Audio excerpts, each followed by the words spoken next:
Hi, ഇന്നൊരു മുട്ടത്തോരനുമായിട്ടാണ് ഞങ്ങൾ എത്തിയിരിക്കുന്നത്. ചെറിയ രീതിയിലൊരു മുട്ടത്തോരന്. അതിനാവശ്യമായ സാധനങ്ങൾ എന്തൊക്കെയാണെന്ന് നമുക്കൊന്ന് നോക്കാമേ. ഞാനിവിടെ 3 മുട്ടയാണ് എടുത്തിരിക്കുന്നത്. പിന്നെ 3 സവാള, അതിൻ്റെ കൂടെ ഒരു സവാളയുടെ പകുതിയും എടുത്തിട്ടുണ്ട്. ആവശ്യത്തിന് കറിവേപ്പില, പച്ചമുളക്, ഇഞ്ചി. നമുക്ക് ആദ്യം സവാളയും പച്ചമുളകും ഇഞ്ചിയും ഒന്ന് അരിഞ്ഞ് എടുക്കാം. നമ്മുടെ സവാളയും ഇഞ്ചിയും പച്ചമുളകും ചെറുതായിട്ട് അരിഞ്ഞ് ആവശ്യത്തിനുള്ള കറിവേപ്പില ഇട്ട് വെച്ചിട്ടുണ്ട്. മുട്ട പൊട്ടിച്ച് നന്നായിട്ട് കലക്കിയും വെച്ചിട്ടുണ്ട്. ഇനി നമുക്ക് മുട്ടത്തോരൻ തയ്യാറാക്കാം. അടുപ്പ് കത്തിച്ച് പാൻ വെച്ചിട്ടുണ്ട്. നമുക്കിനി ഇതിനകത്തിലേക്ക് ആവശ്യത്തിനുള്ള വെളിച്ചെണ്ണ ചേർത്ത് കൊടുക്കാം.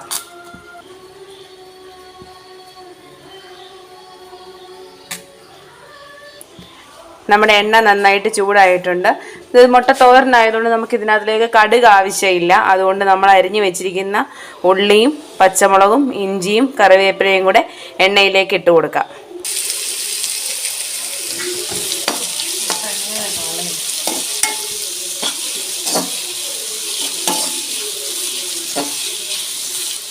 അതിലേക്ക് ആവശ്യത്തിന് ഉപ്പ് ചേർത്ത് കൊടുക്കുക. ഇപ്പോൾ സവാള വഴറ്റുമ്പോൾ അതിനകത്തിലേക്ക് സ്വല്പം ഉപ്പിട്ട് കൊടുത്തേ ഉള്ളൂ. ഇനിയും മുട്ട കൂടെ ഒഴിച്ച് കഴിഞ്ഞിട്ട് ഒന്ന് ഇളക്കി കഴിഞ്ഞ് നമുക്ക് ഒന്നുകൂടെ നോക്കാം. ആവശ്യമാണെങ്കിൽ ഉപ്പ് അന്നേരം കുറച്ചുകൂടി ചേർത്ത് കൊടുക്കാം. ഇത് നന്നായി ഇളക്കി ഒന്ന് വഴരാനായിട്ട് വെക്കാം. സവാള വഴരുമ്പോഴത്തേന് നമ്മൾ ഇതിനകത്ത് ചേർക്കാനുള്ള പൊടികളെല്ലാം എടുത്ത് വെച്ച് 1/2 ടേബിൾ സ്പൂൺ മഞ്ഞൾപ്പൊടി, 1 ടേബിൾ സ്പൂൺ മുളക് പൊടി, 1/2 ടേബിൾ സ്പൂണ് കുരുമുളക് പൊടി, ആവശ്യത്തിന് മസാലപ്പൊടി. ഇത്രയും നമ്മളിവിടെ എടുത്തു വെച്ചിട്ടുണ്ട്. നമ്മുടെ സവാള ഒന്ന് വഴന്നിട്ടുണ്ട്. ഒരുപാട് അങ്ങ് വഴരണ്ട, കാരണം മുട്ട തോരനായതുകൊണ്ട് സവാള അങ്ങ് ഒരുപാട് അങ്ങ് വഴന്നു പോകണമെന്നില്ല.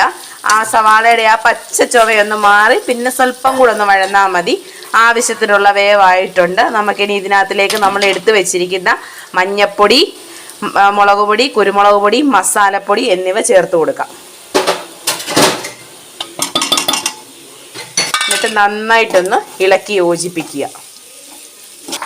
നന്നായിട്ട് ഇളക്കി പൊടികളുടെ ആ പച്ച മണം ഒന്ന് മാറുന്നത് വരെ ഇളക്കി കൊടുത്തോണ്ടേ ഇരിക്കണം. ഇതിലേക്ക് ഒരു തക്കാളിക്ക് കൂടെ ചേർക്കാം.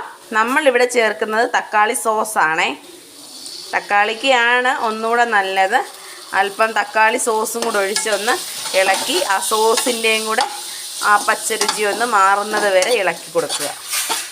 നമ്മുടെ പൊടികളെല്ലാം നന്നായിട്ട് മൂത്ത് ആ സോസും നന്നായിട്ട് അതിൻ്റെയും പച്ചമണം എല്ലാം മാറിയിട്ടുണ്ട്. നമുക്കിനി ഇതിനകത്തിലേക്ക് നമ്മൾ നേരത്തെ പൊട്ടിച്ച് കലക്കി വെച്ചിരിക്കുന്ന മുട്ട ഒഴിച്ചു കൊടുക്കാം.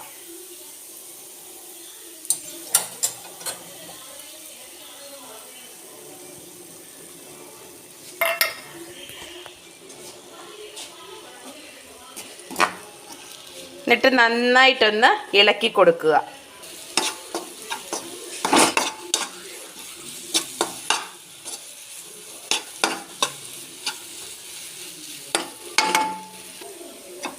നന്നായിട്ട് ഇളക്കി ഈ പരുവമായിട്ടുണ്ടേ.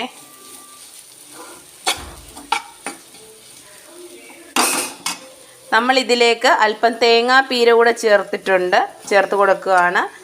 തേങ്ങാപ്പീര ചേർക്കാം, ചേർക്കാതിരിക്കാം. നമ്മളിവിടെ ചേർക്കുന്നുണ്ട്.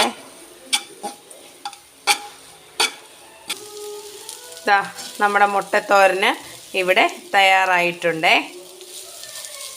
എല്ലാവരും വീട്ടിൽ ഇങ്ങനെ ഒന്ന് ട്രൈ ചെയ്ത് നോക്കണം. വളരെ എളുപ്പമാണ് ഇങ്ങനൊരു മുട്ടത്തോരൻ ഉണ്ടാക്കാൻ. വളരെ രുചികരവുമാണിത്. പിന്നെ ചപ്പാത്തിയുടെ കൂടോ പൂരി ഇതിൻ്റെ കൂടെയൊക്കെ കഴിക്കാൻ നല്ലതാണ്. ഞങ്ങൾ വൈകിട്ട് ചപ്പാത്തിയുടെ കൂടെ കഴിക്കാനായിട്ടാണ് ഇത് ഉണ്ടാക്കിയത്. വീട്ടിലെല്ലാവരും ഇങ്ങനെയൊന്ന് ട്രൈ ചെയ്ത് നോക്കണം. എല്ലാവർക്കും ഇഷ്ടമാകും. ഇഷ്ടമാകുകയാണെങ്കിൽ ഞങ്ങളുടെ ചാനൽ സബ്സ്ക്രൈബ് ചെയ്യുക, ഞങ്ങളുടെ വീഡിയോ ലൈക്ക് ചെയ്യുക, ഷെയർ ചെയ്യുക. അടുത്തൊരു വീഡിയോയിൽ കാണുന്നത് വരെ ബായ്.